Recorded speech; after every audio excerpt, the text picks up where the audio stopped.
Clube europeu segue firme para tirar a joia do São Paulo. Vamos falar sobre isso? A janela de transferência fechou com muita grana aí pingando nos cofres do São Paulo. Vamos falar sobre isso e várias outras notícias do Tricolor, belezinha? Tranquilão, meu parceiro? Então vamos embora para as notícias do São Paulo. Começou aí ontem os jogos da data FIFA, né, rapaziada? Tivemos aí o Brasil vencendo o Chile por 3-0.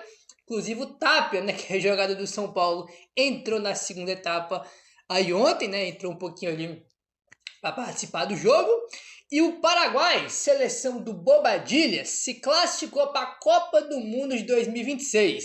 Logo após o jogo, o presidente anunciou feriado nacional hoje, né? Lá no Paraguai, porque eles se classificaram para a Copa do Mundo, então feriado lá no Paraguai. Então, Bobadilha e companhia vão jogar a Copa do Mundo aí no ano que vem, em 2026. Né? Então, parabéns pro Bobadilha, vamos ver ele ano que vem disputando aí a Copa do Mundo. Muito bacana, muito legal ele mesmo. Ele que entrou na segunda etapa, né? Começou no banco e entrou ali na segunda etapa. Então tá aí, Bobadilha na Copa do Mundo no ano que vem, tá bom? Enquanto tá tendo jogos aí de data FIFA, o São Paulo segue se preparando, treinando aí para poder voltar a jogar só no outro final de semana, né? Sem ser nesse, no outro, contra a equipe do Botafogo.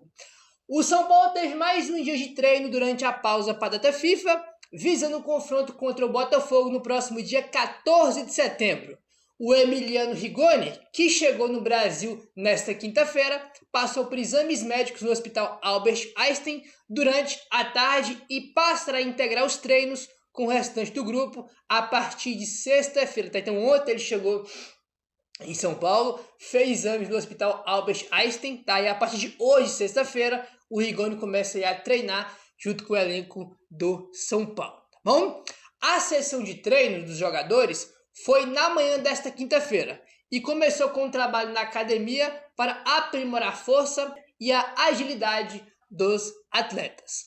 Posteriormente, os jogadores foram para o campo, onde foram divididos em grupos pelo técnico Hernan Crespo e seus auxiliares para fazer aí diversos trabalhos de enfrentamento, variando entre confrontos individuais e também coletivos, tá bom? Houve ainda um trabalho técnico em um campo reduzido, um duelo de 3 contra 3 com outros jogadores servindo de apoio.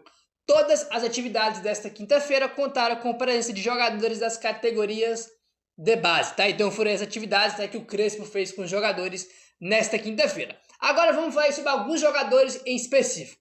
O zagueiro Arboleda, que está em fase final de transição física após se recuperar de uma lesão muscular, participou das atividades com o restante do elenco e realizou alguns complementos específicos. Né? Então o Arboleda já está na fase de transição, né? A tendência é que ele já volte aí para o jogo contra o Botafogo no próximo dia 14, tá bom?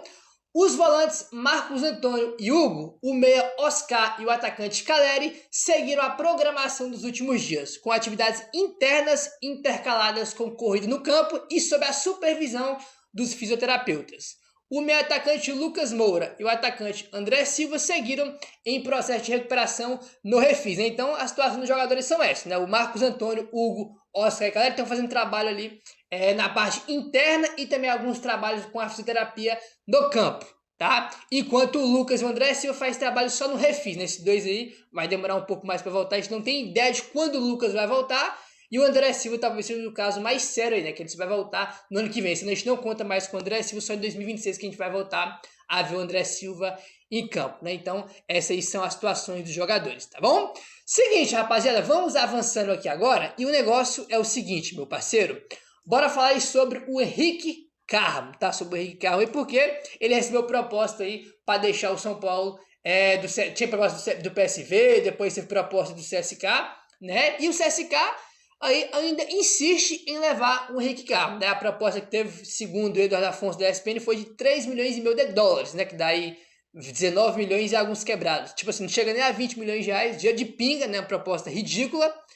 E tá aí, ó. Segundo o blog do São Paulo, mesmo com a proposta recusada pelo São Paulo, os russos prometem ficar de olho no jogador.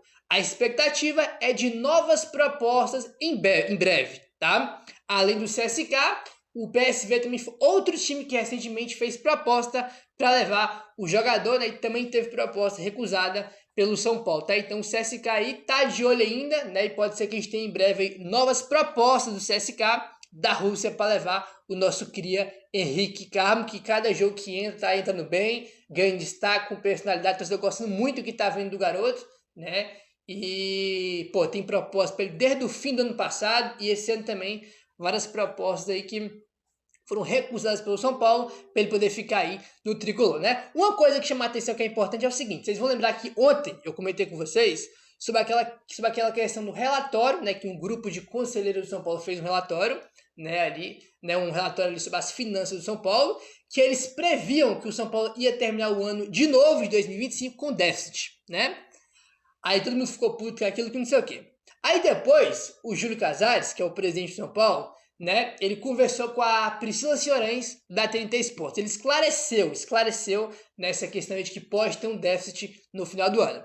E nesse esclarecimento, ele fala que as últimas vendas que o São Paulo fez na janela não estava contando dentro do relatório que os conselheiros fizeram, né, ele que previa um déficit. E além dele falar isso aí, que as últimas vendas não estavam contabilizando nesse relatório aí do possível déficit, ele fala que ainda vai ter mais uma janela. Mais uma janela para quê? Para vender mais jogadores, né? Porque se precisar vender mais jogador aí para terminar azul, os caras vão vender, né? E se você for olhar aí, talvez o nome mais quente hoje é o do Ricardo. Né, do Ricardo aí, tem um Pablo Maia também, né, que é um jogador que sempre teve proposta, valorizado no mercado, teve lesão grave e perdeu muito mercado também porque ficou de fora, tá voltando a jogar bem, né, mas o Henrique Carmo, irmão, vou falar um negócio pra vocês, eu tenho muita convicção, pra mim é muito claro, que muito em breve ele vai ser vendido, ou na janela quando acabar o ano, né, na final da temporada, ou na janela de janeiro. Eu acho que ele não vai ficar muito tempo no São Paulo, não, acho que bem breve mesmo ele vai ser vendido, aí, tá, eu acho que essa carta da diretoria aí, caso o Presa vender mais algum jogador para terminar no azul, vai ser o Ricardo. Para mim é muito claro isso aí, né? E tem o CSK aí de olho, né? E pode ser que em breve tenha mais uma proposta aí dele, como informou o blog do São Paulo, tá bom? A gente teve aí na terça-feira, foi na segunda, acho que foi na segunda que fechou a janela aí do futebol europeu, né? E na terça fechou aqui no Brasil. E meu amigo, às vezes a gente não tem muita noção, mas a janela fechou aí com o São Paulo ganhando aí uma boa grana, só com jogadores aí, né, que atuaram um pouco pelo São Paulo, que foram revelados nas categorias de base do São Paulo, né, com o famoso mecanismo de solidariedade da FIFA, né, que é uma fatia que você ganha ali para o jogador ter sido formado no seu clube. E o São Paulo ganhou uma grana muito boa nessa janela do meio do ano. Aí, tá bom? A ESPN fez um levantamento aqui e colocou: o São Paulo teve um lucro de quase 15 milhões de reais na janela de transferências da Europa, com jogadores que atuaram pouco ou nada pelo clube, tá? Vamos lá, vamos começar com o Antony, né, que foi comprado definitivo aí, foi contratado em definitivo aí pro Real Betis, né, que estava no United, né, e foi contratado em definitivo pelo Real Betis. Olha só, o Antony gerou pro São Paulo 5 milhões e meio de reais, o Ederson, né, goleiro que estava no City, foi pro Fenerbahçe, aí gerou 1 milhão e 100 mil reais pro São Paulo. O Lucas Perry, né, que estava no Lyon, foi para o Leeds, se eu não me engano, é o Leeds United, se eu não me engano, é esse o nome do time que ele foi, né? Ele rendeu aí 4 milhões de reais para o São Paulo. O Emerson Royal, que foi para o Flamengo, gerou aí para o São Paulo 600 mil reais. O Tuta, né, rendeu aí 2 milhões e 800 mil reais. O Marquinhos, que foi contratado em definitivo, né, foi contratado em definitivo pelo Cruzeiro, rendeu aí 486 mil reais, né?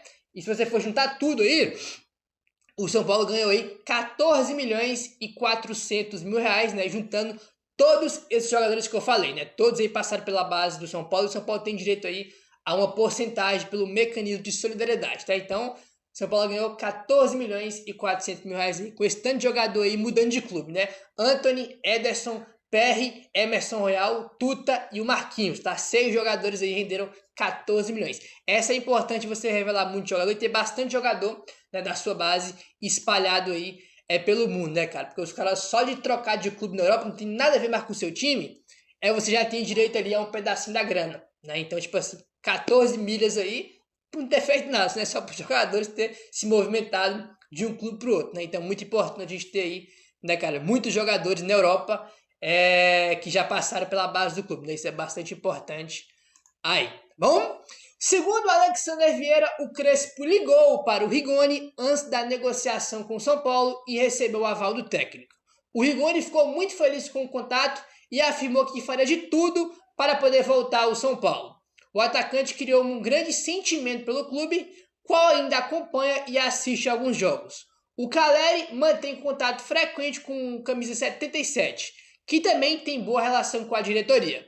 Ele já tem condições de jogar contra o Botafogo no próximo dia 14. A gente já comentou aí, né, que ele tá no bid, ele chegou ontem, né, em São Paulo, fez exames aí, e a partir de hoje ele vai começar a treinar. Ele tá em atividade, né, que ele tava no Leão, apesar dele ser um jogador que ele é banco lá, ele tem atividade, né, entra no segundo tempo, um jogo aqui, outro ali, né, então, tipo assim, ele tá bem fisicamente, já vai poder ser relacionado pro jogo contra o Botafogo no próximo dia 14, né, então, tipo assim, não vai precisar ficar aí, nossa, vai ficar aí 15 dias, 20 se aprimorando fisicamente, não precisa, né? Então, tá aí, né, segundo a Alexandre Ribeiro, o Crespo ligou, né, e pro Rigoni, né, para conversar com ele aí antes do acerto com o São Paulo. Ele teve que abrir mão de uma grana que ele ganhava no Leão para vir pro São Paulo, né? Meu querido, se inscreve no canal, deixa o like, valeu, tamo junto e saudações tricolores.